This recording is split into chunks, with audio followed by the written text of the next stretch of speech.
بسم اللہ الرحمن الرحیم.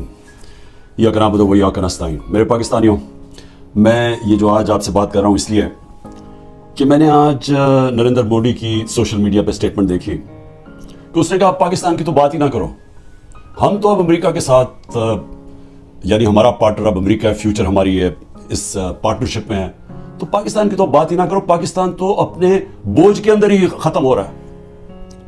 اور یہ جو یہ تکبر بھری اسٹیٹمنٹ تھی یہ تب ہوئی جب کہ اس نے امریکہ کا نریندر مودی نے دورہ کیا، اور اس دورے میں بڑی زبردست انہوں نے کانٹریکٹ سائن کیے امریکہ کے ساتھ، آرٹیفیشل انٹیلیجنس، ٹیکنالوجیز میں، ڈیفنس کانٹریکٹس، ہر چیز میں.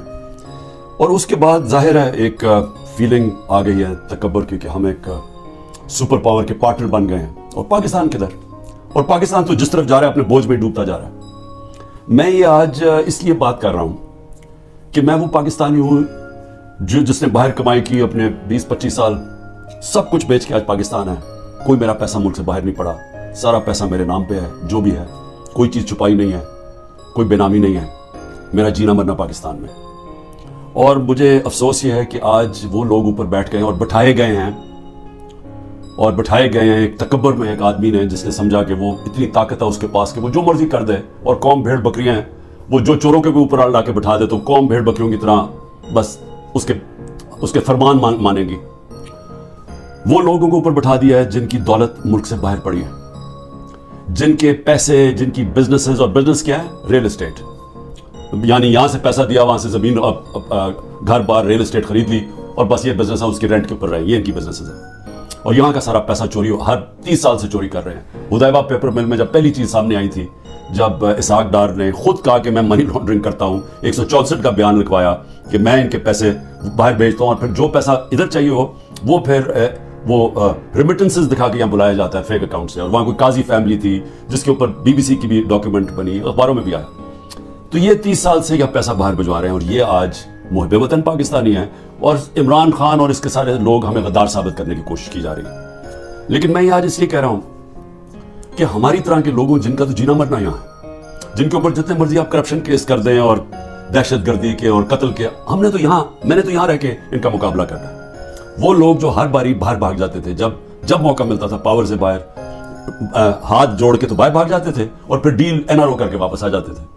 تو وہ لوگ آج اس ملک کے فیصلے کر رہے ہیں اور اوپر بیٹھے ہوئے ہیں، اور اسٹیبلشمنٹ ان کے ساتھ کھڑی ہوئی ہے. اور پھر اسٹیبلشمنٹ حیران ہوتی ہے کیوں سوشل میڈیا پہ ہمارے پر یہ تنقید آ رہی ہے، اور جو تنقید کرتا ہے وہ غدار ہے.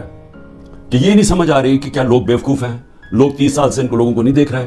اب یہ سوچیں کہ یہ پھر سارے باہر چلے گئے ہیں، ملک سے باہر ان کی میٹنگز ہوتی ہیں، عیدیں باہر ہوتی ہیں، بچے باہر ہیں، علاج ان کا باہر ہے، اور یہ ہے محب وطن پاکستانی.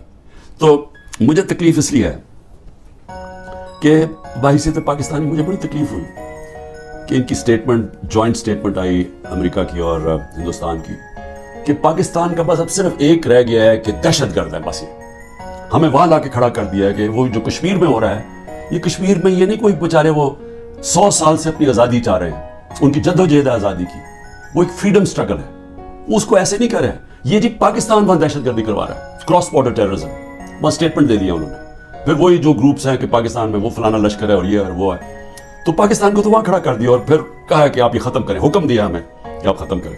اور میں آپ کو یقین دلاتا ہوں کہ اس حکومت سے کوئی سٹیٹمنٹ نہیں آئے گی اس کے خلاف. کبھی پرائم منسٹر کے منہ سے کچھ نہیں نکلے گا، کبھی وہ جو باہر بیٹھا ہوا ہے لنڈن میں سزا یافتہ، وہ کبھی بولے گا نہیں، زرداری کبھی نہیں بولے گا، کیونکہ ان کے اربوں ڈالر ملک سے باہر پڑے ہیں، اربوں روپیہ ان کا باہر پڑا ہے، اور ان کو سب کو پتہ ہے ان کا پیسہ باہر پڑا ہے. جب آپ کا وہ جب بھی چاہیں ان کے قانون ہے، وہ سارے ان کی ایجنسیز پتہ چلوا لیتی ہیں کہ کس کا کیا پیسہ پڑا. اور یہ جب جواب نہیں دیتے اور یہ سمجھتے ہیں کہ ہم جناب ان کی جب جوتے وغیرہ پالش کریں گے تو وہ ہمارے سے بڑے اچھے ہو جائیں گے. اور بلاول بھٹو کی پتہ نہیں کتنے اس نے اربوں روپیہ خرچ کیا اپنے دوروں کے، ہر دوسرے دن امریکہ گیا ہوتا تھا. انہوں نے بھی بڑی خدمت کی ہے، سب وہاں ان کو خوش آمد کرنے میں آگے تھے. تو یہ نتیجہ ملا ہے کہ آج وہ جن کی 14 مہینے سے یہ خدمت کر رہے ہیں، انہوں نے ان کے اوپر ایک ایسی سٹیٹمنٹ دی ہے کہ پاکستان کی حیثیت بتا دی ہے. ہندوستان ہے اگلا، آپ نے ہندوستان کے اگر اسی طرح ان کے چیلے بن کے رہنا تو ٹھیک ہے، نہیں تو آپ کی کوئی حیثیت نہیں ہے. اصل میں اس کا یہ مفہوم نکلا ہے. مجھے کیوں تکلیف ہے اس کی؟ کیونکہ میں سمجھتا ہوں کہ یہ ہمارا جو ملک تھا یہ جس تیزی سے اوپر جا رہا تھا. آپ 60 کی دہائی میں ذرا دیکھیں پاکستان کیسے تیزی سے اوپر جا رہا تھا. ہم جب اسٹوڈنٹس تھے پاکستان میں, اسکول میں پڑھتے تھے, تو ایک کانفیڈنس تھا. میں جب 70 کی دہائی میں کرکٹ کھیلنے گیا ہندوستان, تو وہ ہمیں اور طرح دیکھتے تھے. ہمیں ان کو پاکستان کمپلیکس تھا. ہم ہر طرح آگے تھے ان سے. پاکستان کی مثال دی جاتی تھی 60 کی دہائی میں کہ ڈیولپمنٹ ماڈل دیکھیں پاکستان کا کتنی تیزی سے ترقی کر رہا ہے. ہمارے اوپر بلکہ ایک کتاب بھی کسی نے لکھی تھی کہ ایشین میریکل کے, یہ وہ جو ملک ہے جو سب سے تیزی سے ایشیا کا کیلیفورنیا بننے جا رہا ہے. میرے ساتھ ملیشیا کے شہزادے پڑھتے تھے آگے ہمارے ساتھ ایجوکیشن میں, یا سارے مڈل ایسٹ سے پاکستان کی یونیورسٹیز میں اسٹوڈنٹس پڑھنے آتے تھے. پاکستان کے اندر ایک ہوپ تھی, کانفیڈنس تھا. 70 کی دہائی میں جیسا میں ہندوستان گئے تو وہاں میں اور طرح دیکھتے تھے. 80 کی دہائی میں بھی ہم جب میچ کھیلنے جاتے تھے تو جب واپس آتے تھے پاکستان تو لگتا تھا کہ غریب ملک سے امیر ملک میں آ گئے ہیں. میں 80 کی دہائی کی بات کروں, یہ زیادہ دیر کی بات نہیں ہے. جب سے یہ دو خاندان آئے ہیں 90 کی دہائی سے ہم پیچھے رہنا شروع ہوئے. یہ پیسہ بنانا شروع ہو گئے, ملک پیچھے جانا شروع ہو گیا. اور پہلے ہندوستان ہمارے سے آگے نکلا 90 کی دہائی میں, اور اس کے بعد بنگلہ دیش آگے نکل گیا. جس بنگلہ دیش کو ہم کہتے تھے ایسٹ پاکستان, بوجھ ہے ہمارے اوپر, ہم امیر ہیں, وہ غریب ملک ہیں, وہاں سائیکلون آتا ہے تو ہمارے اوپر ہمیں ان کے پیسے دینے پڑتے ہیں. یہ میں اپنے کانوں سے باتیں سنی ہوئی ہیں. بنگلہ دیش بھی آگے نکل گیا. اور آج یہ حالات ہیں پاکستان کے کہ مجھے افسوس سے کہنا پڑتا ہے کہ ہر دنیا کے جو نیچے وہ ملک جو ایک وقت پہ پاکستان کو دیکھا کرتے تھے ماڈل آف ڈیولپمنٹ, ہم سب سے نیچے اب جا رہے ہیں تیزی سے. اور سب سے جو افسوسناک بات مجھے کیا لگتی ہے, مجھے یہ آگے جو خوف آ رہا ہے کہ اگر ہم نے ابھی اپنا راستہ نہ بدلا اور جس راستے پہ یہ لے کے جا رہے ہیں, یہ جو فیشسٹ رجیم اوپر بیٹھی ہوئی ہے, جس تیزی سے ہمیں اس طرف لے کے جا رہے ہیں, آگے بالکل ہی امید ختم ہونے والی ہے اور یہ بربادی کی طرف ملک جا رہا ہے. میں آپ کو قرآن کی آیت بتا دوں کہ اللہ نے قرآن میں کہتا ہے کہ میری زمین پہ نکل کے دیکھو کتنی قومیں میں نے تباہ کی جو میرے حکم پہ نہیں چلے. اب میرے پاکستانیوں, یہ میں بار بار آپ کے سامنے بات کہہ بیٹھا ہوں, لیکن میرا کام ہے ایک وہ آدمی جو پاکستان کے ساتھ بڑا ہوا ہے, جس کا جینا مرنا اس ملک میں ہے, یہ میں آپ کو بار بار یہ بات بتاتا جاؤں گا کہ ہم اس وقت بالکل تباہی کی طرف جا رہے ہیں. جب میں نے ڈائلاگ کا بھی بات کی کہ جی اسٹیبلشمنٹ آرمی چیف سے ڈائلاگ کرو, وہ مجھے کوئی فکر نہیں ہے کہ میں عمران خان کو کسی کی ضرورت ہے, یا میں کسی کے کوئی خوف زدہ ہوں, یا میں یہ سمجھتا ہوں کہ بڑا پریشر ہے تو میں اس لیے ڈائلاگ کروں. مجھے پاکستان کی فکر ہے کہ میں یہ پوچھنا چاہتا ہوں سب سے پہلے کہ اتنی جو ہم نے کہا, جس آرمی چیف نے جب مجھے ہٹایا, اس نے کہا جی پاکستان کو آئسولیٹ کر دیا تھا, اکیلا چھوڑ دیا تھا.